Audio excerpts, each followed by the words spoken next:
All right, so next up is your ideal prospects.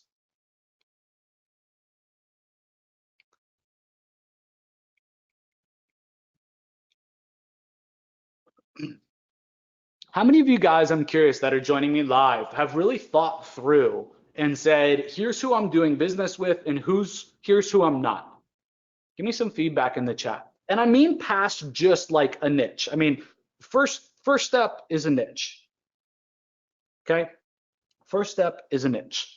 And for me, if you would have asked me 3 years ago, like, what do I think about when it comes to niche qualification, or what do I like in a niche? For me, I would say that I don't want to chase people. I've always said that. So like for me, I'm not such a fan of like white collar types of verticals. I'd rather go after blue collar. I would still say that today, but I would push that even further and say whoever it is that I'm working with, I have to like. Right? I have to like the general type of person that we're gonna sell, and that needs to be the criteria. If I think the guy's the biggest asshole ever, right? Like the rule is don't onboard him, and I don't want to do business with him, right? Like I would 100% have a no asshole policy. And I almost just said hasshole. No asshole. Okay, but what else can we deem necessary, right? So we can say that they're at least a $1 million business. And depending on the vertical that you're going after, understand that $1 million is kind of a very blanketed statement. That's kind of bullshit, right? Like, think about like a florist doing $1 million and what that would take versus a roofing company doing $1 million. Obviously, the average ticket is night and day different. Like, if you're a roofing company and you're not doing $1 million, like something's wrong. Like you just started the business yesterday. Okay, so $1 million could be a good thing to talk about, but I think that you'll find in your specific niche, I think that you'll find better criteria. So if you're going after like, let's say you're going after insurance agents, you're gonna wanna make sure that they have at least 5 agents. Or if you're going after dentists, it's a practice that has at least 3 dentists, right? If you're going after a roofing company, they have at least 2 crews and they have at least 10 sales guys. Okay, and the other criteria that I would make in that circumstance is that they're not storm chasing. Right? Storm chasers aren't set up to take inbound phone calls and then convert them into paid customers. Okay, their business is set up to a storm happens, they get on the road, they don't care how far they have to drive. It could be a day drive, it could be 5 days drive, and then they go canvass the entire neighborhoods that were messed up by the storm. Like door to door, that's their business model. Okay, so obviously that's not gonna work with our services and what we can offer somebody. Okay, so we wanna come up with our criteria. So it could be $1 million business, it could be X amount of technicians, it could be, what else? X amount of dentists.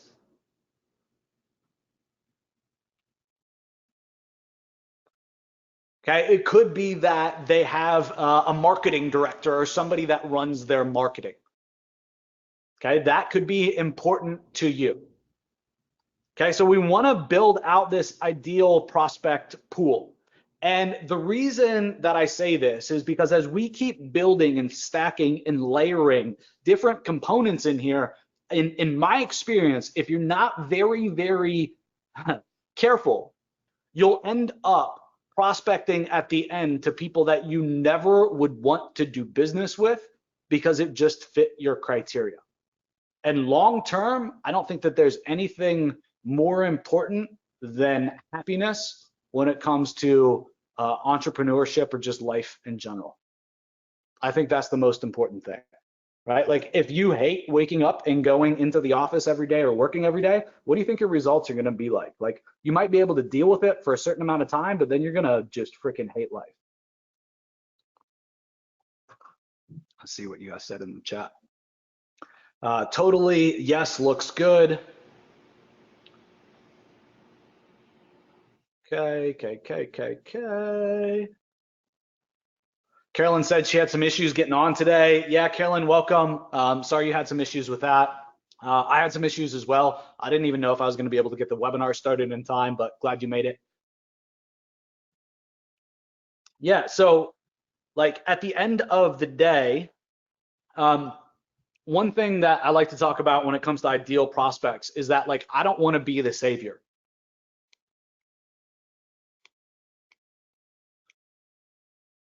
And what I mean by that is that they're not relying on our relationship, meaning business owner or owners and I and my agency to pull them out of a horrible situation, or they're going to have huge ramifications inside their business. How many of you guys, I'm curious, have taken on a deal like that? Give me a 9 in the chat.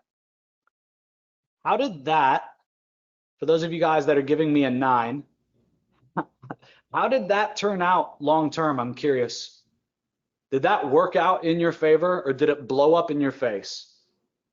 Every single time I've ever done that, guys, it's blown up in my face. Every single time. I'm not going to be the savior, right? At the end of the day, it's way too much stress. Way too much stress. It's horrible.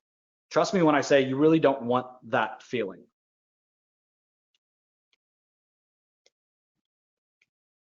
Somebody needs to teach me how to use this thing.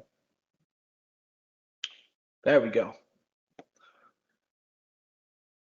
All right, so not the savior. And I would also put in here some type of characteristics that they're spending money on advertising.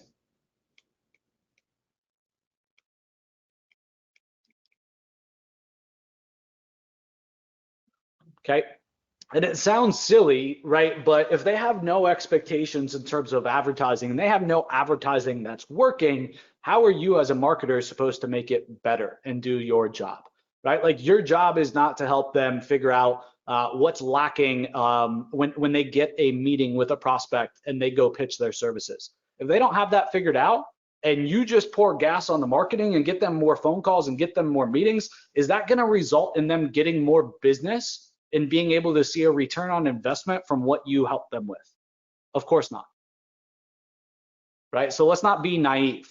If they don't have a practice of turning a prospect into a customer and have that proven specifically with cold traffic, run the other way. So even past spent the money on advertising, I would say converting cold traffic. Any other thoughts, concerns, suggestions, questions on ideal prospects before we move on?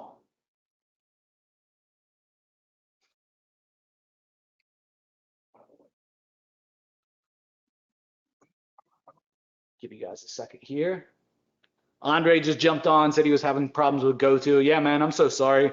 GoTo's screwing up today. We barely got the call started in time. All right, fantastic, good stuff.